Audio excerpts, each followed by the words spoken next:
Hello and welcome back to Hacker Slacker. I'm Jacob Petticord. And I'm Andre Garive. We got a shorter show for you this week. We're recording it a day late. We just kind of got slammed with a bunch of assignments, but now that we finally have some breathing room, we have a lot of news we're going to cover today.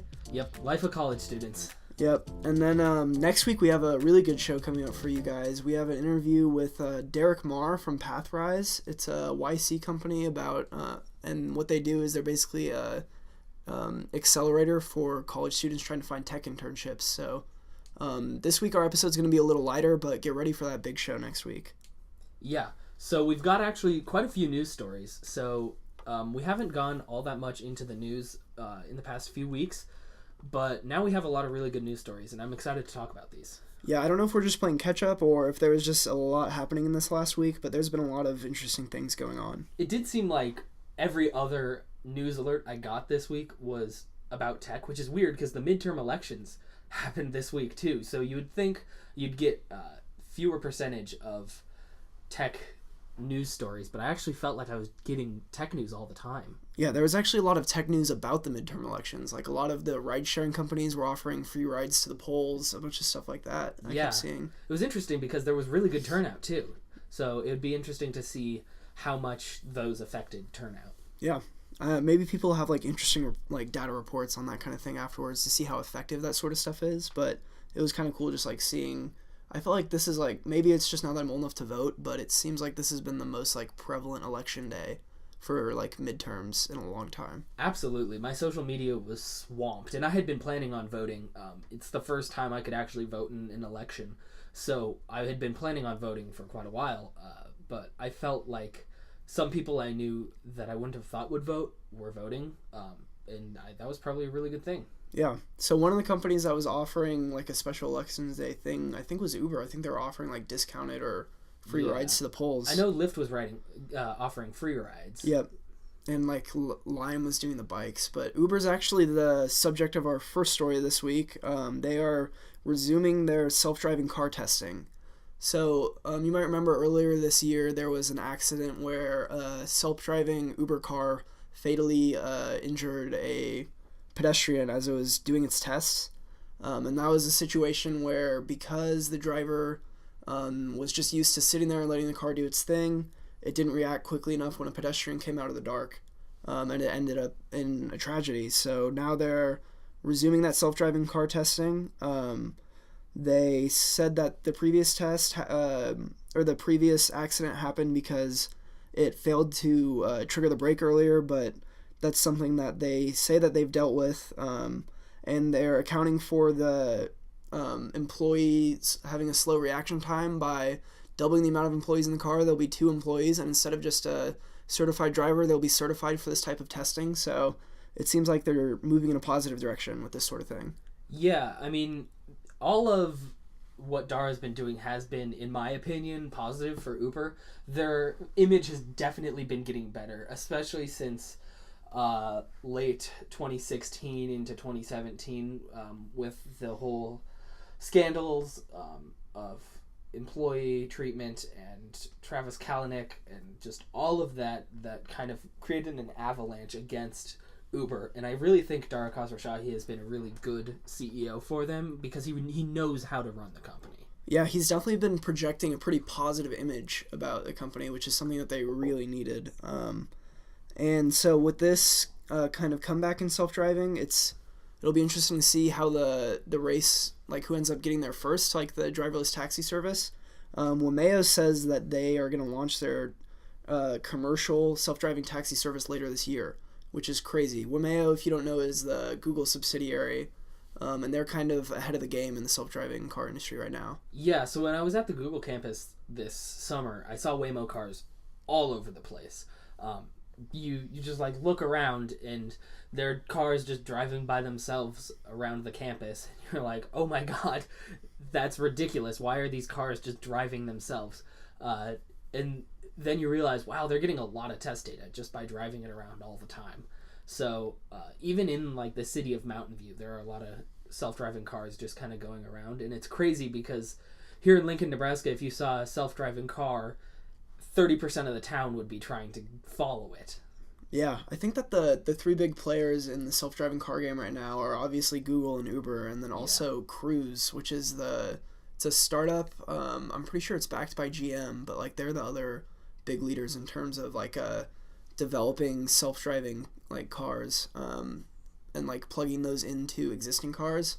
And then there's some other approaches like Comma AI has a thing where you can plug in your Android phone into your dashboard, and or it's not like your Android phone, it's a special Android device that they make, and it'll kind of like plug into your car's onboard computer and steer it based on its camera in the phone, which is crazy, like using just straight video going out the front. But yeah, so it's definitely an interesting space right now, and it'll be cool to see how it ends up. And in my opinion, it'll probably be in the next year, 2 years when we start to see like something commercial happen.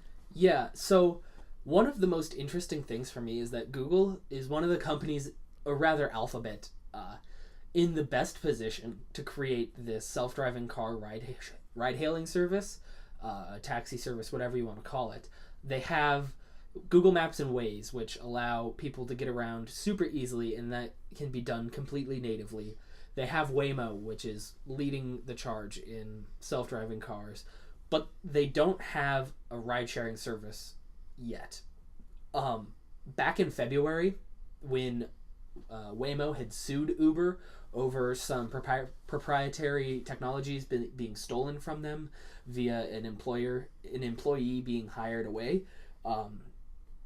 they had reached a settlement immediately, and that lawsuit was supposed to take years. So I remember when that happened, I even tweeted it out, is that settlement happening so quickly made me feel like some sort of merger, buyout, whatever was imminent. Like they were in cahoots. Yeah. But what's interesting is Uber's going public next year. So Uber is obviously trying to be self-sustaining and be themselves. And I think Lyft is also going public next year. Yeah, and we just talked about how Lyft's evaluation is like almost a tenth the price of Uber's, so maybe Google could acquire Lyft to get that like ride-sharing infrastructure that way. So if you get that together, then I think they are really in the perfect position. But I thought a buyout was imminent as soon as they settled. I didn't know if Google was going to buy Uber, if Google was going to buy Lyft or something like that, but it definitely seems like a space that Google will buy themselves into soon. Yeah. Okay, so our next story is also about Google, and it's actually a pretty unique case where my mother actually knew more about this story than I did, and I kind of had seen the headline, but then she explained it to me, like what was kind of going on, and I was like, oh wow, like this is actually kind of a big deal. So I'm sure my mom will be super proud to hear that she beat me to a tech story. But yeah, so it's about the Google employee walkouts. Around 20,000 employees have last week around 20,000 employees staged a walkout worldwide across Google's different offices, and it was because of this New York Times piece about Andy Rubin, and it was kind of about how Google handles situations where people are accused of sexual assault internally, especially among their execs. People were upset because in their view they kind of gave these CEOs like pretty soft treatment, or not CEOs but the execs. So like Andy Rubin, if you don't know, he was the creator of Android, and he left Google and formed Essential, another smartphone company, and when he left he got a $90 million bonus, and that was one of the things people were upset about because it later came out that he left due to like credible allegations of sexual assault or sexual misconduct. So it was a pretty big movement, pretty big headline in the tech news. All of these Googlers upset about the way that the company was handling the misbehavings of their execs. Yeah, so one thing I know about Google is that internally a lot of the employees are not afraid to call out the company, which I think is a really good thing for corporate culture, is that employees won't be afraid to say what's wrong, and then the company can change and do what's right before things even get public. But then you get to something like this, where they are giving $90 million severance packages. To I think that's the most extreme case. To executives who have been credibly accused of sexual harassment and sexual assault, and that's it's ridiculous. And one of the things is, I'm a man. I haven't ever had to worry about that. I feel pretty safe pretty much everywhere I am. But, and I also, like, when I was at Google, I didn't see any of that. I wasn't aware of anything, and nothing happened to me. But I see that oftentimes, because I'm a man, I'm a lot more blinded to what can and is happening. Yeah, it just doesn't really cross your mind a lot of times. Yeah, and there were moral protests internally about certain technologies that maybe Google should or shouldn't be working on, but I had never heard anything about that. So reading this is just kind of disappointing, because you see that all of these people have come forward against this executive, and just because that person's an executive, they get to walk free with $90 million and go make their own company. Yeah, I mean, you hate to see it, but if you look on the bright side of the way these employees are reacting, it's not something like Uber where the culture is no one really speaks out against it and no one notices the problem until it becomes such a big problem that you're in the news and you get a thing where you have to oust the CEO. You know, at least like the employees feel empowered enough to give this feedback. Yeah, that's definitely a good sign. So what the employees want is to add add transparency around the way the company deals with sexual harassment reports and to improve the wage gap. So that's, I mean, two things that I'm sure that they're definitely going to be very receptive to hearing after all of these protests. So hopefully some good forward progress there. Absolutely. Our next story is one of the sleeper stories from this week. I thought it was really interesting. Out of left field, 7-Eleven launched a new way to use some of its stores cashierless. So you've probably heard of Amazon Go, where you can go into one of these stores and they have cameras on you. You scan in with your Amazon app and you can grab items off the shelf and walk out. The cameras know what you picked up and then it charges you when you leave. I've been to one of these. I'm pretty sure you've been to one of these. Yeah. And it's a pretty seamless experience. And a lot of people are looking at it as the next big retail disruption, is this sort of added layer of convenience of not having to interact with the cashier, not having to swipe payment, anything like that, all of it being done in a smart way. So 7-Eleven actually found a way to do this in some of its existing stores. And the way that they did it is using your existing 7-Eleven app. If you're in a store that has this feature enabled, there'll be a new section on the app where you can scan an item that you want to purchase and then just walk out towards one of the exits and then scan your phone to prove that you purchased that item and then leave. Which is not the same way that Amazon does it, using cameras and just kind of knowing when you've purchased something. It's a little more involved where you actually have to scan the items yourself and then like go through these checkpoints at the exit to prove that you purchased them. And you can't buy food, tobacco, alcohol, or lottery tickets, but the 7-Eleven people are saying that they've had a lot of success. Yeah. So obviously, hot food you can't scan, and then tobacco and lottery tickets and alcohol are all things that you have to have identification for. So that makes complete sense. So I think this is awesome. As the most iconic convenience store in America, 7-Eleven has made themselves more convenient, which just kind of makes sense. And I really appreciate that they're embracing technology like this. Yeah, it might not sound like a huge deal, but what the article said was that the most inconvenient part of retail, according to surveys of Americans, is the line, which, I mean, that totally makes sense. You go to the convenience store, it takes you like 30 seconds to pick up your stuff, and then another 2 minutes to wait in the line. Like, what if you could just handle all that process yourself, go in, go out, that sort of thing. And then another big factor of this, which kind of makes it, it's their competitive advantage right now over the Amazon Go stores, which are also kind of like convenience stores when you think about it. They have a bigger variety of items, but it's kind of serves the same purpose, get in, get out, is that 50% of Americans already live within a mile of a 7-Eleven. Yeah, so that's crazy because in Nebraska, there aren't 7-Elevens. So I grew up as 7-Eleven being something I heard about, but had never been to. And then this summer, I lived 2 blocks away from a 7-Eleven, and I went there a few times, and I was like, oh, hey, this is pretty nice. And when I was in Seattle a couple of years ago, I went to 7-Eleven every once in a while. So Yep, I lived within a mile of a 7-Eleven in Kansas City, actually. They have those in KC. But yeah, it's pretty impressive, the network that they already have, especially when you think about Amazon Go's goal right now, I think, is to build like 3,000 stores over the next few years. 7-Eleven already has those stores. They just have to work on, if they're really going to go in on this, is converting those stores to have this cashierless feature, which the company is saying that it's going to cost a franchise around $100,000 for this conversion. But I wonder how that math plays out, like how expensive that is versus Amazon's approach versus like what that cost really is to a 7-Eleven franchise owner. I don't know. It'll be interesting to see how it plays out. Yeah, and I mean, it's definitely better for consumers. If I just want to walk in and grab a sweet tea and a bag of Chex Mix, I can just grab those, scan my phone, and then go. Like, I don't have to worry about anybody who's trying to wait to buy things in line, doing anything like that. I can just grab what I want and go, and I don't have to talk to anybody. Yeah, it seems super reasonable. I'm not 100% sure how the checkpoints at the exits work. Like, if it could become a thing where now everyone's just waiting in line at the doors to scan their phone to prove that they paid. But if it's a smart solution, then this could be really cool, and it could be a model for other stores to kind of follow their lead. Yeah.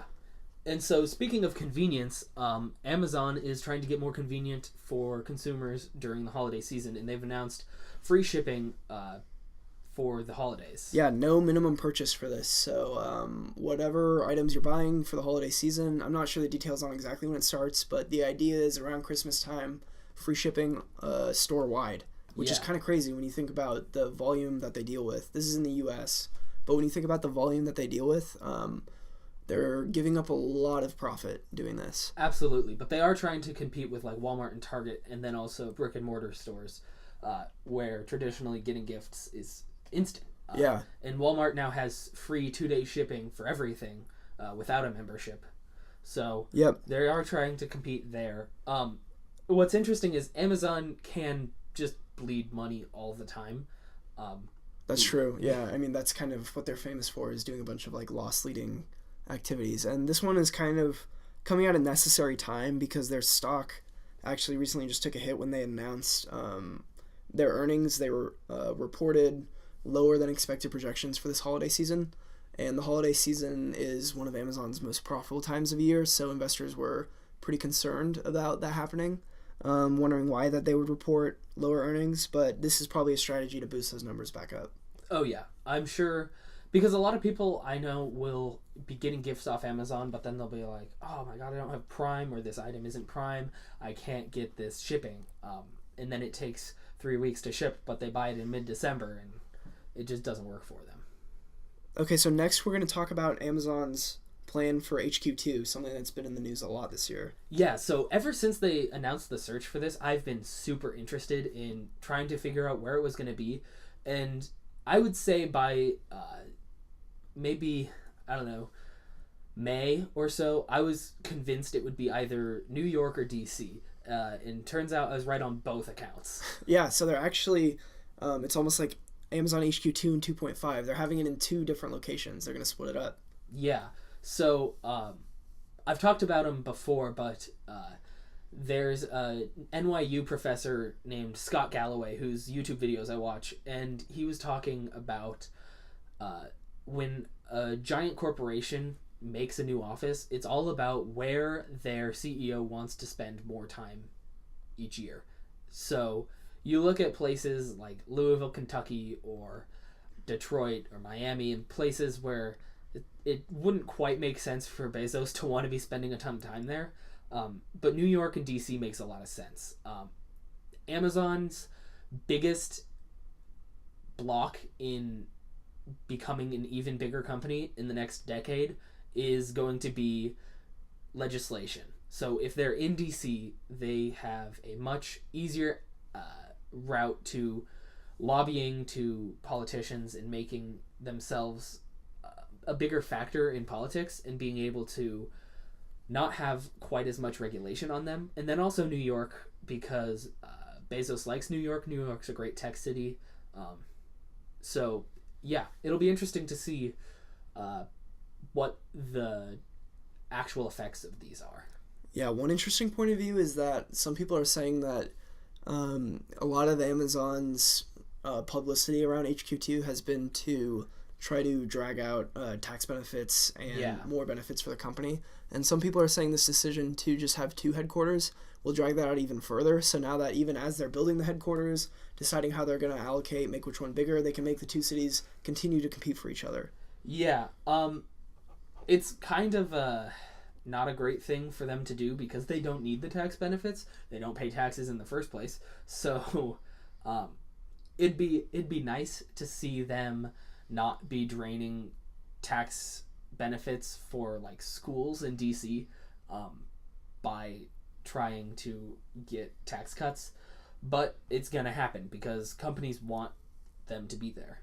Yeah, so it'll be interesting to see like which areas they pick, because I'm sure there's a bunch of like people who are in real estate right now trying to decide which apartment complexes are just going to blow up, because now all of a sudden they're a block and a half from Amazon and those prices are all going to skyrocket. So it's kind of impressive the effect that a move like this has on the cities that it occupies. Yeah.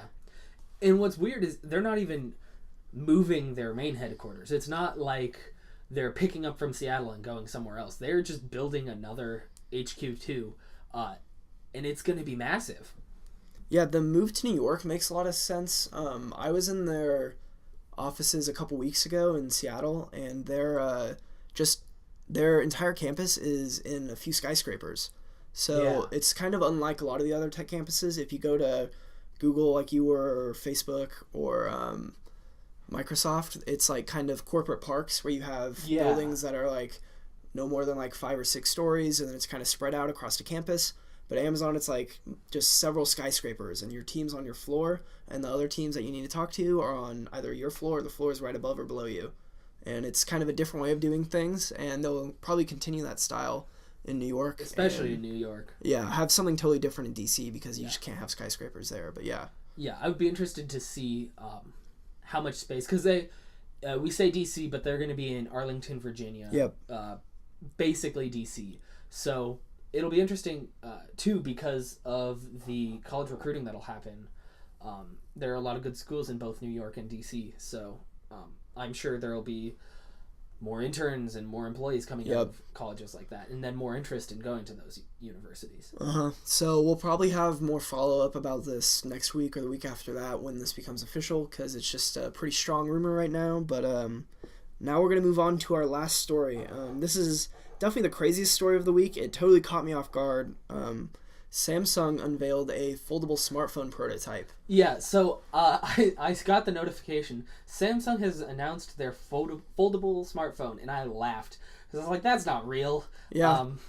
I guess it is. It's a prototype. I'm looking at it. It's kind of like a phone, or rather a tablet that folds both ways, so you can fold it with the screen on the outside on both sides, or you can fold it from the back and then a screen pops up on the front. Yeah, so the way the demo worked was they actually turned off the stage lights in the room because it's a prototype display and it's not bright enough to be seen in regular lighting. And the executive on stage held up a really chunky brick-looking phone with a small display. And then he kind of grabbed it like a book and opened it up, and on the inside there was a bigger display that folded out, and he folded it flat. So it was almost like you have your one screen on the outside, and then you open it like a book, and then on the inside is a bigger screen that's kind of like the tablet mode. It's kind of like an iPhone 4 that unfolds into a first generation iPad. It is really clunky. Yeah, I don't know. It's just kind of crazy. So when you look at the specs of it, the screen on the outside is kind of crappy, kind of small, but I mean, that's really the secondary screen. The real screen is the one that's inside the device. And when you fold that open, it's 7.3 inches, so it's more iPad mini territory. It's not like ever going to be your serious computing device. Like my current iPad's 10.5 inches, and it's like pretty cramped when I'm trying to do multiple things at once. So I'm just really wondering like what their big use cases for this is going to be. Yeah, I understand this is the beginning of a technology that maybe in 10 years we see it's just a screen that folds open and shut, and then that's it. It's just a piece of glass. that would be something I'd be interested in. I doubt they'll ever sell anything like this. Nobody would buy it. Yeah, and the crazy thing I think about this stuff is that we've been hearing about these flexible displays for, I think, the last 5 years. A couple years ago, there was this demo where someone just had a smartphone that was like, or is a prototype showing the flexible screen that was just the screen part of it attached to like a computing unit, and like they could like shake the screen and it would bend up and down. Yeah. So these like flexible OLED screens have been in the work for a while, but I don't know, they haven't really seen many uses. One of the uses is they have TVs that are kind of, it looks like a box on the bottom, and then the TV rolls out of the box vertically, and it can roll back down into the box because it has a flexible display. And that's like, I don't know, that just doesn't really seem to justify all this hype and work that they put in to make these bendable displays. Yeah. It's almost like we've saturated our own knowledge of technology, that now we're just trying to do weird stuff that people didn't think we could do as a species, like making a TV that rolls up or a phone that folds in half. But like I said, this is definitely a future-facing idea, prototype. It looks so gross right now. It does not look good. The concept is cool, and that's about all I can give to it. So the funny thing about you saying that this looks gross is the day before this event, there was actually a company from China that unveiled technically the first foldable display device. Yes, I did see that. And it was even grosser. So it was kind of similar, except when you folded it all the way out, there was still a little hump in the display. Like, it didn't actually fold flat. It was like if your phone was like a piece of paper, and then in the middle of it there was a ridge, which is just crazy. Yeah, so it was almost like a hinge made out of screen. Yep. So I don't know. In my mind, I can't really imagine the killer use case for this. It's not going to be a tablet replacement. Maybe the cool thing will be having two apps side by side. But when you think about it, you're going to have to put in one screen that's twice the size of a normal screen on the inside to fold open, and then one screen on the outside that's the size of a regular screen. And it just seems like there's going to be either enough sacrifices to where your regular screen's going to be crappy, and it's going to be weird to have to fold open your phone all the time, or this is just going to be the most expensive phone ever because it's doing so much more than just a regular phone. And obviously this thing is way too thick for anybody to use at this point. It's just ridiculously big. It'd be cool if my phone could just get bigger after I take it out of my pocket, but that's not how I'm looking at it. Yeah, the only thing that really makes me take this seriously is Google says, yep, they're going to support it with Android features. Yeah, I did see that. This is going to be something that they're going to let developers develop for, so I don't know. They're definitely taking the build it and they'll come approach, where we're just going to put this crazy technology out in the world and hope developers have cool ideas. We've seen that work before, like with the iOS App Store that took off and iPhones took off. And then we've seen it maybe not work as well with the Watch App Store, where we haven't really seen any real innovation that from that App Store justified the product, in my opinion. So yeah, I don't know. It's an interesting strategy, and it's a crazy piece of technology. So I don't know. Don't see enough weird smartphones anymore. This definitely gave me my weird smartphone. Yeah, last year, or maybe even at the beginning of this year, we had that one phone that had the camera that kind of popped out. Yep, that was sweet. That was a unique one, because then they can do no notch, no bezels, and then the first time we saw the fingerprint in the screen. Yep, this is definitely the wackiest thing I've seen in a while, though. So I don't know. I was happy to see it. It's crazy, but I'm gonna kind of need to see some use cases to justify its existence. Absolutely.